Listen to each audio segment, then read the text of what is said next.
വളരെ നമുക്ക് കേട്ടാൽ തന്നെ വളരെ ഭീകരമായ ഒരു സംഭവങ്ങളാണ് ഇവിടെ നടക്കുന്നത്. ഇതിന്റെ പിന്നിൽ നിന്ന് നമുക്കിപ്പോൾ മനസ്സിലാകാൻ കഴിയും. കാരണം ഇവർ എയർപോർട്ടിൽ വരുമ്പോൾ തന്നെ അവിടെയുള്ള ഓഫീസേഴ്സിന് കണ്ടുപിടിക്കാം. അതുപോലും അവർ ക്ലിയർ ആയിട്ട് ചെയ്യാത്തതുകൊണ്ടല്ലേ നമുക്ക് ഇവിടെ ഇതിന്റെ മറകിൽ എന്തെല്ലാം സംഭവിക്കുന്നു ഇവിടെ. അപ്പോൾ ഇത് വളരെ ശക്തമായിട്ട് ഇനിയെങ്കിലും നിയന്ത്രിച്ചില്ലെങ്കിൽ അടുത്ത തലമുറ നമുക്ക് ഉണ്ടാകത്തില്ല.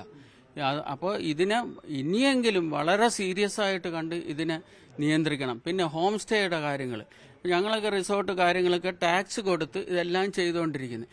ഇവിടെ ഇപ്പോൾ ഹോം സ്റ്റേ കൂണ് പോലെ മുളച്ച് വന്നിട്ട് ഇവിടെ ആദ്യം വന്ന് ഒരാൾ വന്ന് റൂം എടുക്കുന്നു, ഒന്നോ രണ്ടോ, പിന്നെ അത് കഴിയുമ്പോൾ ആഴ്ചകൾ കഴിയുമ്പോഴത്തേക്ക് ഒരു 7-8 പേര് വന്ന് താമസിക്കുക, സ്കൂട്ടർ റെന്റിന് കൊടുക്കുക, അവർ തന്നെ ഫുഡ് ഉണ്ടാക്കി കൊടുക്കുക. ഇങ്ങനെയൊക്കെ വന്നാൽ ഞങ്ങൾ ഇവിടം കൊണ്ട് ജീവിക്കുന്നവരാണ്. നമുക്ക് നമ്മുടെ ജീവിതമാർഗം മുട്ടും. അപ്പോൾ അത് ഇതിനകത്ത് ആര് വന്ന് സീ ഫോം കാണത്തില്ല. ആര് വരുന്ന അതിന്റെ ഒരു ഉത്തമ ഉദാഹരണമാണ് ഇത്. ഈ ആളിനെ കുറിച്ച് അറിയാൻ കഴിയാഞ്ഞത്. അപ്പോൾ ഈ ഹോം സ്റ്റേകളിലെല്ലാം താമസിക്കുന്നവരെ സീ ഫാം മസ്റ്റായിട്ട് ഇത് അന്വേഷിച്ച് കണ്ടെത്തിയില്ലെന്നുണ്ടെങ്കിൽ ഇതിലും വലിയ വലിയ കാര്യങ്ങൾ അറിയാലോ കേരളത്തിൽ സംഭവിക്കുന്ന കാര്യങ്ങൾ. അപ്പോൾ അതിന് ഇവരും കൂടെ ഒത്താശ ചെയ്ത് പല പല പ്രശ്നങ്ങളുണ്ടാകും.